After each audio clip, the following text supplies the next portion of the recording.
الحمد لله رب العالمين والصلاة والسلام على رسوله الكريم وعلى آله وأصحابه أجمعين أما بعد قال الله تعالى وما أرسلناك إلا مبشرا ونذيرا. محترم و معزز سامعین اکرام، آج کے اس بزم پربہار میں سیرت نبوی صلی اللہ علیہ وسلم کے متعلق میں کچھ عرض کرنا چاہتا ہوں، اس امید کے ساتھ کہ میری باتوں کو بغور سنا جائے. اسلام جب فاران کے چوٹی سے پھیلنا شروع ہوا اور آپ صلی اللہ علیہ وسلم اپنی روشنی سے دنیا والوں کو منور کرنے لگے تو باطل پرستیوں میں کھلبلی مچ گئی. پوری طاقت و قوت دل و دماغ نور اسلام کو بجھانے میں صرف کرنے لگے. راستے پہ کانٹے بچھا کر، پتھروں سے دبا کر، تپتی زمین پر سلا کر، آگ کے انگاروں پر لٹا کر، پھانسی کے پردوں پر چڑھا کر، گھر بار اجاڑ کر آپ صلی اللہ علیہ وسلم کی آواز کو دبانے کی کوشش کرنے لگے. مگر حق کی آواز روز بروز بڑھتی جا رہی تھی.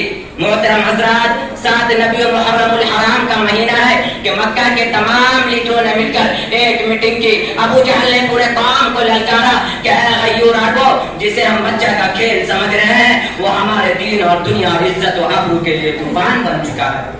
جس دین کا چرچا محمد کر رہے ہیں ان کے ماننے والوں کی تعداد روز بروز بڑھتی ہی جا رہی ہے. ہمارے خداؤں کی توہین کی جا رہی ہے، اسے چٹلایا اور ٹھکرایا جا رہا ہے. اے عرب کے بہادروں، اب پوری طاقت سے آگے بڑھو کہ ورنہ وہ دن دور نہیں کہ مکہ سے ذلیل و خوار ہو کر ہمیں نکلنا.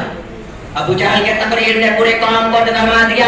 طرح طرح کی تصویریں پیش کی گئی. بڑی دیر کے بعد ایک ہولناک تدبیر پاس ہوئی کہ محمد اور ان کے ماننے والوں کا بالکل بائیکاٹ کر دیا جائے. ان سے خرید و فروخت، ان سے لین دین، ان سے سلام و کلام بالکل بند کر دیا جائے. چنانچہ ایک عہد نامہ لکھ کر خانہ کعبہ کی دیوار پر لٹکا دیا گیا. یہ پورے قوم کا فیصلہ تھا. ان کے خلاف کرنے کا کسی کو اختیار نہ تھا، نہ کسی کی مجال تھی. مسلمانوں کو شیب ابی طالب میں بند کر دیا گیا. راستے پہ پہرے بیٹھا دیے گئے. مسلمانوں میں بچے، پورے جوان، عورتیں، مرد سب تھے.